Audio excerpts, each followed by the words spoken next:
అందరికీ నమస్తే. ఈ ఆర్థిక సంవత్సరం స్టార్ట్ అయినప్పటి నుంచి ఏప్రిల్ 2025 ఏప్రిల్ 1 2025 నుంచి అక్టోబర్ వరకు అక్టోబర్ 31 వరకు అక్టోబర్ 31 2025 వరకు రాష్ట్ర ప్రభుత్వం ఫైనాన్స్ అంటే డబ్బులను ఎట్లా ఖర్చు పెట్టింది, ఎందుకు ఖర్చు పెట్టింది, ఎక్కడ ఖర్చు పెట్టింది, అసలు ప్రభుత్వానికి డబ్బులు ఎక్కడి నుంచి వచ్చినాయి, అప్పులు ఎట్లా చేసింది, రాష్ట్ర ఆర్థిక పరిస్థితి ఏంది, ముందు ఏం జరగబోతుంది, ఇట్లాంటి చాలా అంశాల మీద కాగ్ రిపోర్ట్ చేసింది.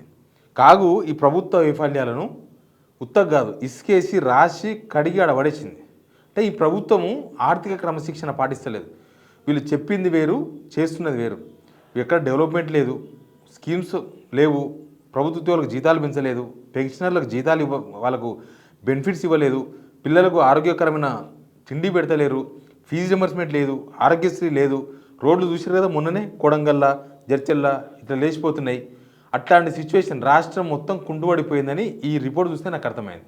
నేను అన్ని విషయాలు చెప్తా, ఎందుకంటే రాష్ట్రం అధోగతి పాలవుతున్న విషయం రాష్ట్ర ప్రజలందరికీ తెలవాలి. ఇది ఎందుకు జరుగుతుంది అనే విషయాలు కూడా తెలవాలి జనాలకి. ఈ వీడియో షేర్ చేయండి, సబ్స్క్రైబ్ కూడా చేయండి. ఉన్నట్టుగా మాట్లాడదాం. Subscribe please. ఇది వాళ్ళు ఇచ్చిన రిపోర్టు. నేను ఒక్కొక్క అంశాన్ని చెప్తే చాలా గంటల తరబడి వీడియో అవుతుంది. చిన్న అంశాలను, ఇంపార్టెంట్ అంశాలు మాత్రమే ఖచ్చితంగా చెప్తా. వీళ్ళు ముందు అప్పులు ఎందుకు చేస్తున్నారు అని అడిగితే వీళ్ళు ఒక మాట చెప్తారు. పోయిన గవర్నమెంట్ అప్పులు చేసింది బాగా, కాబట్టి దానికి ఇంట్రెస్ట్ కడుతున్నాము, నెలకు 6,000 కోట్ల రూపాయలు కడుతున్నామని. కానీ ఇప్పటివరకు ఏ ఫైనాన్స్ రిపోర్ట్లో, ఏ ఫైనాన్స్ ఇన్స్టిట్యూట్ ఇచ్చిన రిపోర్ట్లో కానీ, క్యాగ్ రిపోర్ట్లో కానీ ఎక్కడ వీళ్ళు 6,600 కోట్లు కడుతున్నట్టుగా ఎక్కడ కనబడలేదు. ఇక్కడ ఒక రిపోర్ట్ ఇచ్చింది వీళ్ళు ఈ మంత్ ఎక్కడి నుంచి ఏప్రిల్ 2025 నుంచి అక్టోబర్ 2025 వరకు ఎంతెంత అప్పు కట్టిండ్రు, ఏ నెల ఎంత కట్టిండ్రు వీళ్ళు అప్పు అనేది ఒక చార్ట్ ఇచ్చిండ్రు. ఆ చార్ట్ చూస్తే మొత్తం వీళ్ళు ఇచ్చింది ఇప్పటికీ 16,134 కోట్లు. 16,134 కోట్లు అంటే యావరేజ్గా 2,300 కోట్లు 2,400 కోట్లు పడుతుంది ఎవ్రీ మంత్. అంటే వీళ్ళు చెప్పే 6,000 కోట్లు అన్నీ ఎక్కడ కనిపిస్తలేదు. ఎక్కడెక్కడ ఎంత కట్టిండ్రు, ఎక్కడన్నా 6,000 కోట్లు కట్టినే మనం చూస్తే ఇంకో ప్రోగ్రెసివ్ 2,260 కోట్లు ఫస్ట్ మంత్ కట్టిండ్రు, సెకండ్ మంత్ కూడా అంతే కట్టారు. ఆల్మోస్ట్ 4,166 కోట్లు అయింది 2 నెలలు కలిపి. 3 నెలలు కలిపి 6,072 కోట్లు, 4 నెలలకు 9,355 కోట్లు. ఇంకా అట్లా అక్టోబర్కి వచ్చే వరకు 16,529 కోట్లు. మరి వీళ్ళు చెప్పిన 6,000 కోట్లు ఎందుకు ఇస్తలేదు కాగ్ రిపోర్టు? ఉంటే ఇవ్వాలి కదా. కాగ్ అనేది ఎవరికి, ఏ బీఆర్ఎస్ పార్టీకో కాంగ్రెస్ పార్టీకో నేను వీళ్ళు చెప్పిన ఎవరిని నమ్మను అప్పుల విషయంలో. కాగ్ చెప్పిందే నమ్ముతా. ఎందుకంటే అదొక రాష్ట్రపతి ఆధ్వర్యంలో నడిచే ఒక ఇన్స్టిట్యూట్. వాళ్ళు ఖర్చులేంది, అప్పులేంది, వ్యవహారం ఏందో తేలుస్తారు వాళ్ళు. కాబట్టి మళ్ళీ వీళ్ళు చెప్పే 6,600 కోట్లు ఎక్కడ కనిపిస్తలేదు. అంటే వీళ్ళు అప్పులు తీసుకురావడానికి వీళ్ళు దొంగ మాటలు మాట్లాడుతున్నారు. అప్పులు తీసుకురావడానికి మేము అప్పులు కట్టడానికి తీసుకొస్తున్నామని చెప్పేసి దొంగ మాటలు మాట్లాడుతున్నారని మనకి రిపోర్ట్ చూస్తే అర్థమైంది. ఇంకా చాలా రిపోర్ట్లు ఉన్నాయి. ఈ రిపోర్ట్స్ అంతా కూడా చదివినకి చాలా టైం పడుతుంది. అసలు గవర్నమెంట్కి ఎంత ట్యాక్స్ రెవెన్యూ ఎంత వచ్చింది, జిఎస్టీ ఎంత వచ్చింది, అట్లాంటి చాలా అంశాలు ఉన్నాయి. అన్ని విషయాలు కూడా మీకు అర్థమైతే చెప్పే ప్రయత్నమే చేద్దాం. ముఖ్యంగా రెవెన్యూ రిసిప్ట్స్ అంటే ఏడాది పూర్తి కాకముందే 41% అంటే హాఫ్ ఇయర్లో 50% రెవెన్యూ రావాలి. వీళ్ళు 2,32,000 కోట్లు అనుకుంటే వచ్చింది 41%, అది తక్కువనే వచ్చింది. తర్వాత అప్పులు, ఏడాది బడ్జెట్ అప్పు లిమిట్ 49,000 కోట్లు అయితే 52,000 కోట్లు అయితే 49,000 కోట్లు చేసినారు, 94% చేసినారు. ఇప్పుడు ఈ మొత్తం అయిపోయింది నాకు తెలిసి. నవంబర్లో ఆల్రెడీ మొన్న 1,000 కోట్లు తీసుకున్నారు, ఇప్పుడు 5,000 కోట్లు తీసుకున్నారు. అప్పు అయిపోయింది మొత్తం. అప్పు ఇంకా పుట్టలేదు. అప్పు ఎట్లా పుడుతుందో తెలియదు, అప్పు ఎట్లకెళ్ళి తీసుకొస్తారో తెలియదు. ఇప్పుడు 7 నెలలు అనుకో గడిచిపోయింది, ఇంకా 5 నెలలు ఈ సంవత్సరం ఎట్లా గడపాలి? 5 నెలలు ఎక్కడి నుంచి తీసుకొస్తారు? అసలు వీళ్ళు అన్నిటికీ అప్పే, దేనికి అప్పు లేకుండా అసలు మెయింటెనెన్సే లేదు. ఎట్లా అయిపోయిందంటే పేకాటలాగా అయిపోయింది వ్యవహారం. పేకాట ఏముంటుందంటే పెట్టే కొద్దీ పోతూనే ఉంటాయి, వస్తున్నట్టే అనిపిస్తుంది, ఏవి రావు, వచ్చిన పైసలు కూడా నిల్వవు. వీళ్ళు పేకాట ఆడుతున్నారు.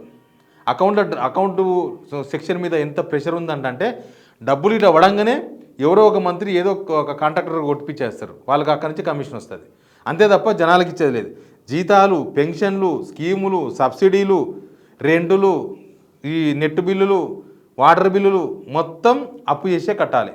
అప్పుడు అవి కట్ చేస్తుంటారు. నిన్న చూడలే మనం సెక్రటరీ మెయింటెనెన్స్ ఎట్లుంది. సెక్రటరీనే ఇంటర్నెట్ కట్ చేసింది ఇప్పటికి 3 సార్లు ఈ సంవత్సరంలో.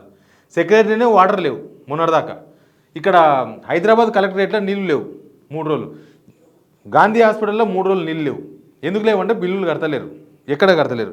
అప్పులు తీసుకొచ్చి కూడా కనీసం ఇది కూడా కట్టలేని సిచ్యువేషన్కి వచ్చేసిండ్రు. పింఛన్లు ఆలస్యమే, స్కీములు వీళ్ళు కొత్తగా స్కీమ్స్ ఏమి ఇస్తలేరు. అదే 2,000 రూపాయలు కేసీఆర్ గవర్నమెంట్ ఇచ్చిన పెన్షనే ఇస్తున్నారు. అదే 4,000 రూపాయలు వికలాంగులకు ఇస్తున్నారు. వీళ్ళు 6,000 రూపాయలు ఇస్తామని చెప్పారు, 4,000 రూపాయలు ఇస్తామని చెప్పారు. ఎక్కడ జనాల కోసం ఈ డబ్బులు ఎక్కడ ఖర్చు పెడుతున్నారు? జనాల కోసం ఏం ఖర్చు పెడతలేరు అసలు. వీళ్ళకు ఇన్కమ్ ఉంది, తర్వాత అప్పులు తీసుకొస్తున్నారు, అప్పులు ఆల్రెడీ లిమిట్ దాటిపోయినారు, అయినా సరే జనాల కోసం ఖర్చు పెడతలేరు. ఒక మనిషి ఒక కుటుంబంలో ఒక అప్పు చేస్తే దేనికోసం అప్పు చేస్తాడు? ఓ బండి కొనుక్కు అప్పు చేస్తాడు, బండి కనబడుతుంది. ఒక ఎద్దు కొనుక్కు అప్పు చేస్తాడు, ఎద్దు కనబడుతుంది.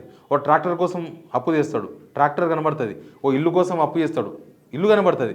వీళ్ళు తీసుకొచ్చిన అప్పు ఎడబోతుంది. మరి ఇక్కడ అప్పు కడతలేరు, అప్పు కట్టేది తక్కువనే. వీళ్ళు పర్ మంత్ యావరేజ్గా 7,000 నుంచి 7,500 కోట్లు అప్పు చేస్తున్నాం. మనకు అర్థమవుతుంది. 50,000 కోట్లు చేసిన మనం ఇప్పుడు 50,000 కోట్లు చేసినట్టు దాని అర్థం ఏంది? 7 నెలల్లో ఆల్మోస్ట్ 7 నుంచి 7,500 కోట్ల రూపాయలు ఎవ్రీ మంత్ వీళ్ళు అప్పు చేస్తున్నారు అనేది చాలా క్లియర్గా కనబడుతుంది. మరి ఎక్కడ తేడా వచ్చింది? ఏం డెవలప్మెంట్ చేసిండ్రు? ఎక్కడ ఇన్వెస్ట్ చేసిండ్రు? పైసలు తీసుకొచ్చి ఉండాలి కదా. ఒక ఇన్వెస్ట్ చేసిండ్రు, ఒక కంపెనీ కట్టిండ్రు, ఒక హాస్పిటల్ కట్టిండ్రు, ఆడ 10 మందికి ఉద్యోగాలు వచ్చినాయి. ఒక కంపెనీ కడితే ఇంతమందికి ఉద్యోగాలు వచ్చినాయి. లేకపోతే ఒక ప్రొడక్టివిటీ స్టార్ట్ అయింది తెలంగాణలో. ఇది ఒక వారం రోజులు అయితే మనం పంట ఎందుకు వేస్తాం? ఓ 3 నెలలు అయితే పంట వస్తే అమ్ముకుంటాం, ప్రొడక్టివిటీ. మళ్ళీ ఈ గవర్నమెంట్ ఎక్కడ ఇన్వెస్ట్ చేస్తున్నది అనేది కూడా లేదు. ఇంత భారీ అప్పు ఎందుకు?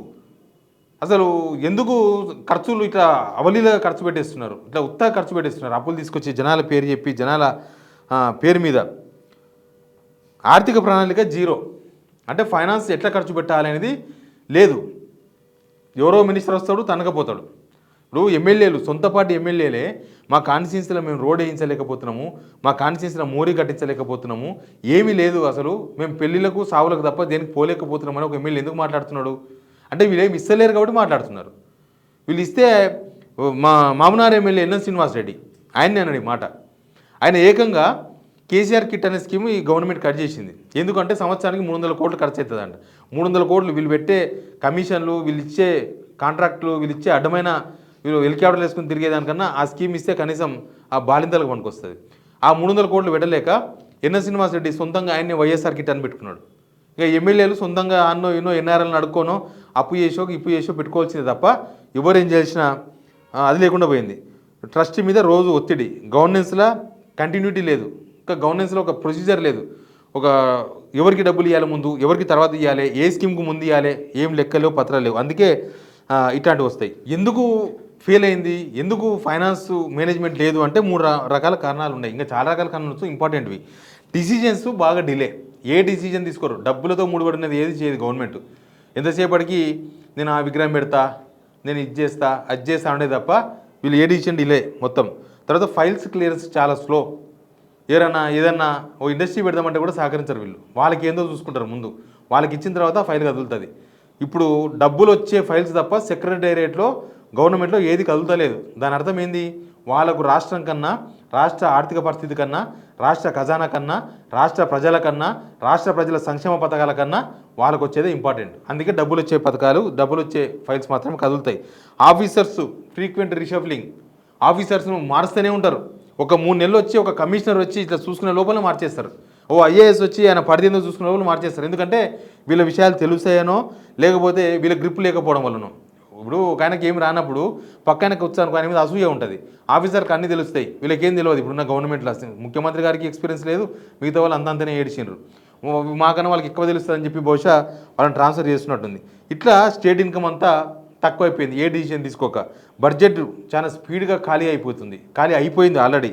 స్కీమ్స్కు దేనికి పేమెంట్స్ లేవు. ప్రజల అసంతృప్తి మిగిలింది. అడ్మినిస్ట్రేషన్ మొత్తం అస్తవ్యస్తం అయిపోయింది.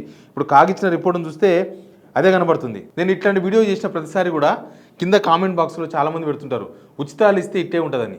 నిజానికి ఈ ప్రభుత్వం ఉచితాలు కూడా ఏమి ఇస్తలేదు. లాస్ట్ గవర్నమెంట్ ఇచ్చిన స్కీమ్సే తప్ప వీళ్ళు వచ్చినాక కొత్తగా ఏం లేదు. ఒక ఉచిత బస్సు ఒకటే ఇస్తున్నారు. ఆ ఉచిత బస్సు కూడా డబ్బులు ఇస్తలేరు క్లారిటీగా. ఆ ఉచిత బస్సు కూడా అప్పుడప్పుడు వచ్చినప్పుడు పోయినప్పుడు అప్పుడు ఇప్పుడు ఇస్తారు తప్ప దానికి రెగ్యులర్గా డబ్బులు ఏమి ఇస్తలేరు. అక్కడ కూడా ఏం లేదు. మరి ఇంకా ఉచితాలు ఏమి ఇచ్చిండ్రు వీళ్ళు? 200 యూనిట్లు కరెంట్ ఫ్రీ ఆడికాడికే ఇచ్చిండ్రు, 500 రూపాయల సిలిండరు ఆడికాడికే ఇచ్చిండ్రు. ఇంకా దేనికి ఇచ్చిండ్రు మరి? నేను చెప్పిన ఎన్ని స్కీమ్స్ ఉన్నాయి, పిల్లలకు పనికొచ్చే స్కీమ్స్, స్కూల్ పిల్లలకు పనికొచ్చేటివి, మన పేదలకు పనికొచ్చేటివి. ఇప్పుడు వీళ్ళు ఇందిరా అనేది స్కీమ్ తీసుకొచ్చారు కదా రైతులకు. ఇప్పుడు రైతులకు రైతు భరోసా ఇచ్చిండ్రా? ఇవ్వలే. పోనీ కౌలు రైతులకు ఏమైనా ఇచ్చిర్రా వీళ్ళు? కౌలు రైతులకు ఒక్క స్కీమ్ కూడా ఇవ్వలే. కౌలు రైతులు అందరినీ వదిలేసినారు. వీళ్ళు అప్పుడు పెద్దగా కౌలు రైతుల తరఫున మాట్లాడిండ్రు. ఇప్పుడు కౌలు రైతులు అంటేనే అక్కడ పారిపోతున్నారు. కౌలు రైతులకు ఇవ్వలేదా? తర్వాత కూలీలకు ఇస్తామని చెప్పారు, కూలీలకు ఇచ్చిర్రా?